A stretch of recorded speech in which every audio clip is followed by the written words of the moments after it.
Hey everybody, QUAD9s here. Gonna try this blue-white kind of aggro detain deck tech. We'll start with the lands first. Gonna have some combination of 10 blue-white lands. Right now I only have the two hallowed fountains. I should get two more, so I'll probably cut two of the guild gates, which I still like.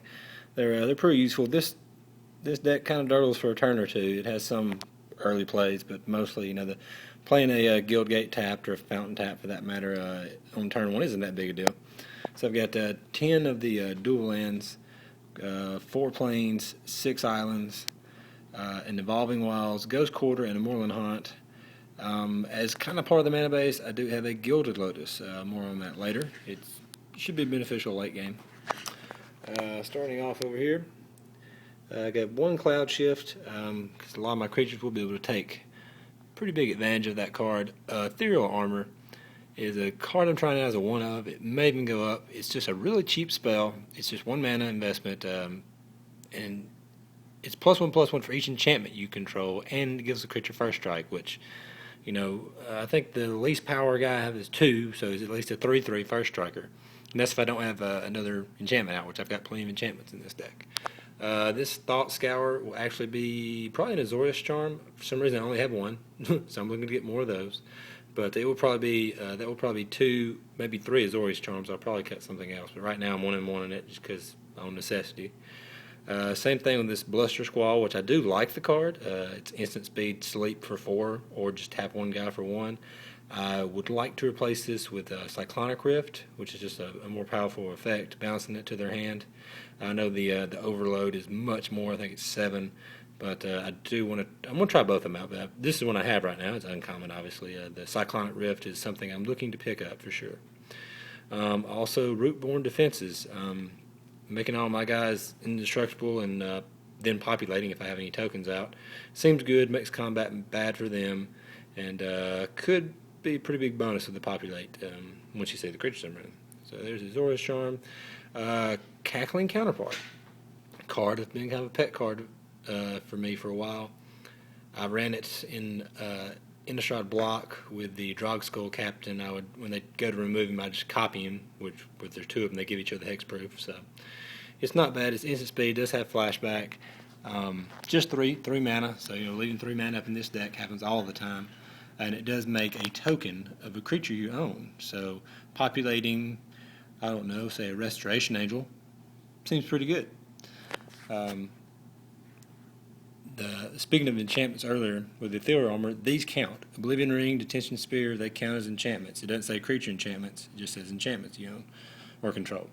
So I don't know about the number. It probably should be more Detention Spheres, less O-Rings, but I only have the one, so once again, necessity. I do think that some of both is probably good. I don't like the all Detention Sphere plan that was used by Brad Nelson and them. The deck did win the event this weekend, but it's Detention Sphere cannot target Detention Sphere. So if they have one out on your stuff, you can't get rid of it with a sphere. You need a living ring. So that's why I think you need at least one O-ring. On to these cards, which are kind of cool, a little cute though. The Tricks of the Trade, making something unblockable with +2 is a pretty big game in this. A lot of evasion in this deck. And the Eyes in the Skies is another one of those. It's instant speed, 4 mana, make a 1/1 bird and populate a token, not necessarily the bird. So, like I said, if I counterpart a Restoration Angel or any of my creatures, and then I can just copy it again for 4 mana, I could get a lot of power pretty quickly. Makes combat bad for them again. That's all what it's about, making combat bad for them. Really getting the beatdown going out of a blue-white deck, which is fun, actually. Here's my first creature. It's a Live Sky Knight, I think is how you pronounce it.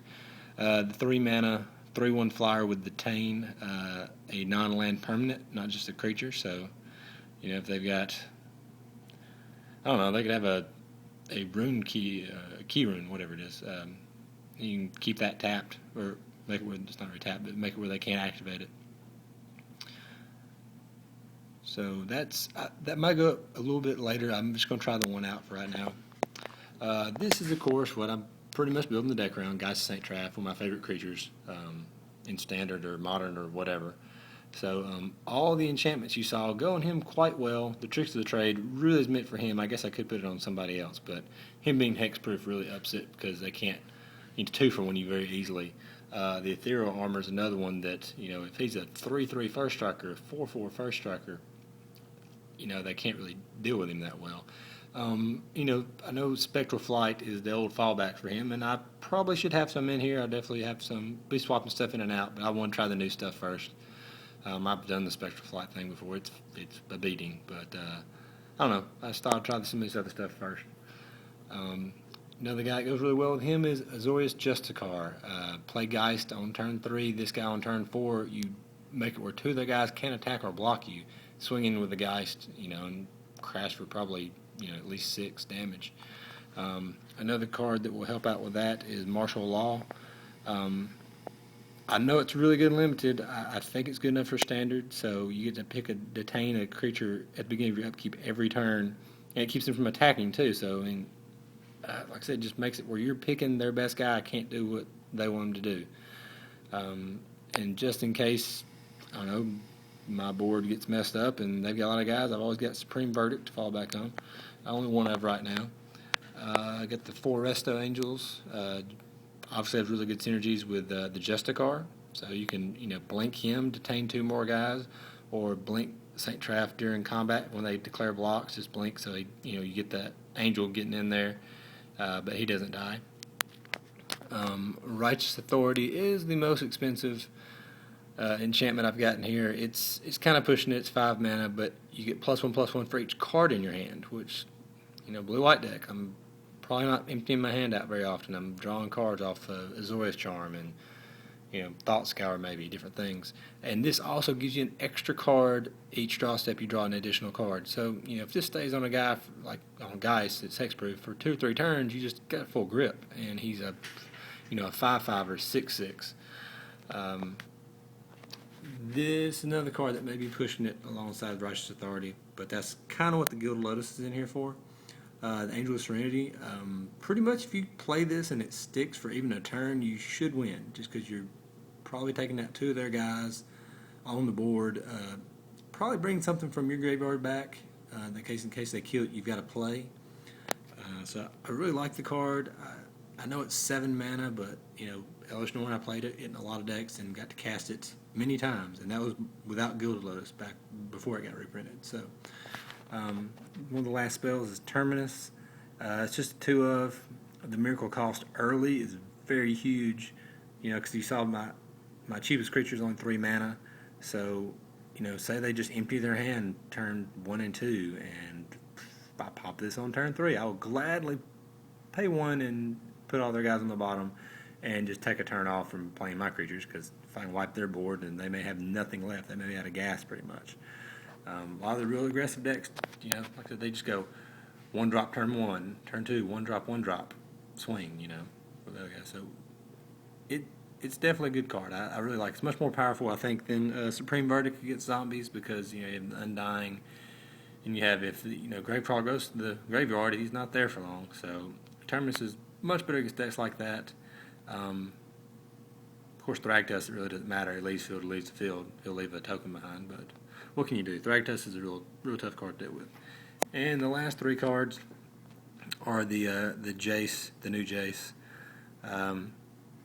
I should probably fit a Tamiyo in here, or 2, because they work really well together.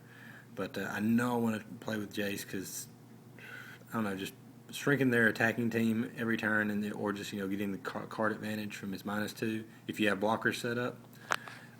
Which I don't know how much I'll be blocking in this deck, because it is kind of an aggressive. Most of my guys fly, or like I said, I can put enchantments on them to make them a lot tougher to deal with.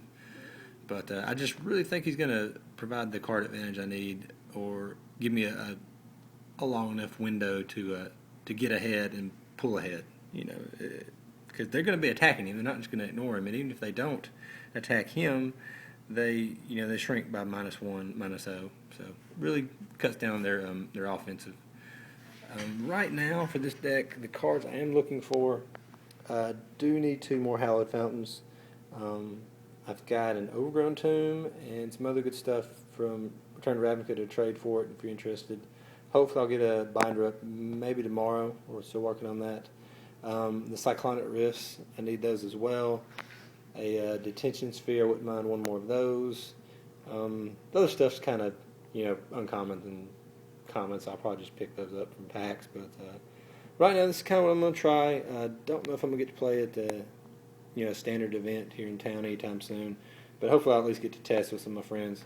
But just let me know what you think. Really I didn't want to go to the all-out control, like the kind of miracle-ish control deck that won this weekend was, but I didn't want to do the all-human aggro route. I really like the Detain feature, which is why the Sky Knight and the Justicar are in here, because I don't know, just in the pre-release, Detain seemed really strong, which is another to have martial law in here.